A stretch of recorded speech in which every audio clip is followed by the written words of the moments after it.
If you come out of this movie disappointed, thinking it didn't reach its potential, that it wasn't that good, then I have to ask, have you never seen a Resident Evil movie before?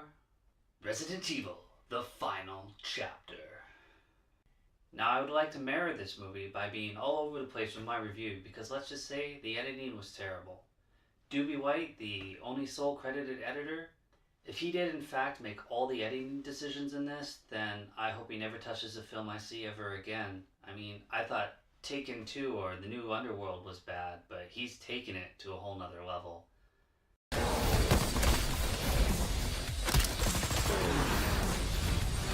You couldn't make a more incomprehensible set of action scenes.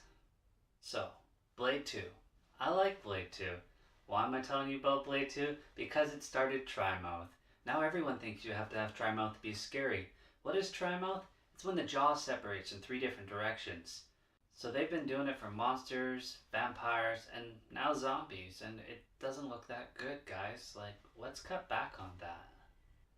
I like Paul W.S. Anderson. I think he makes entertaining films on half the budget that other directors use to make shittier movies. I think he shows brilliant bits of potential, but I'll get back to that. I really had no problem with the cast. Mila Jovovich is pretty awesome. Her performance in Fifth Element was great, so if you're not getting the best performance out of her, I'd look for other reasons. Ruby Rose has a small part in this, and with me just having seen her in Triple X, by the time John Wick rolls around in 2 weeks, I'm going to be pretty sick of her. There are a few other supporting roles in this that were fine. They've always done a good job in that aspect. I wish they didn't kill off so many people in the previous movies, because I would have liked to see them come back for the final installment. Sean Roberts plays Wesker. He's a trench coat, sunglass wearing tool. I literally thought he was CGI because in the last movie, all his fight scenes, I think they CGI'd him. I wouldn't be surprised if you looked at his IMDb page and it was all made up by the Resident Evil franchise, because this isn't a real person. And what's the biggest problem with CGI? The eyes. You can never do the eyes right. Convenient that his sunglasses cover that up, and he wears them inside. I mean, dude. I thought the shining star of this movie was Ian Glenn, Jorah from Game of Thrones.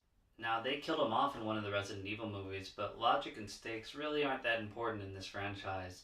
I mean, wasn't it the last one where we brought back Michelle Rodriguez and other people from the first and second one? So, we can just clone them like we did Alice.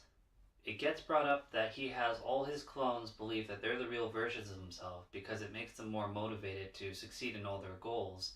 I really like that because in a way you're just using them, but they're also you, so you're doing it to yourself. It was one of the more rewarding themes to this movie. There's like this 3 to 5 minute scene where Alice is like running through this scenario of how she's going to kill him in his office with these 3 different items. And we actually have to sit through the visualization on the percentages of whether it would succeed. And I'm like, okay, fine, whatever. I'm here. I'm going to survive this movie. And then we get to see his view, and he's telling her like, oh, none of those are going to work. And then he visualizes how to defuse it and then kill her. At this point, my mind has snapped, and I'm laughing, and I can't stop laughing because they put this in this movie, and I can't believe they did it. They do their best at trying to put band-aids on a story. They even take a shot at developing a character or two. But what they didn't do was work on a story arc that went over 6 movies, which left the ending a bit unsatisfying and a bit unconcluded. They build up this one dude who works for Umbrella, which is the evil corporation, and give him a fight scene against Mila Jovovich. And then later he's put in this position where he's chained to a truck and he could fight off zombies and look really cool, or he could get killed because he's one of the bad guys, and we don't get either. They just kind of forget about him. That's sloppy work. One of the scenes I really liked in this movie, and I guess it was the overall theme of the entire Resident Evil franchise, is when Dr. Isaac is addressing the Umbrella Corporation in the boardroom. One way or another, our world is coming to an end. The question is, will we end with it? He's explaining to them about the polar ice caps melting, the overpopulation devouring all the resources, and the nuclear powers that could destroy the world at any time.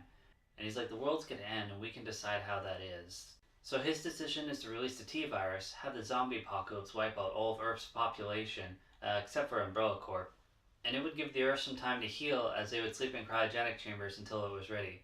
It was a very Bond villain-like speech, and it was done so well that it's another reason I applaud Ian Glenn's performance in this. This movie is a test for that loyal fan base that this franchise has somehow maintained.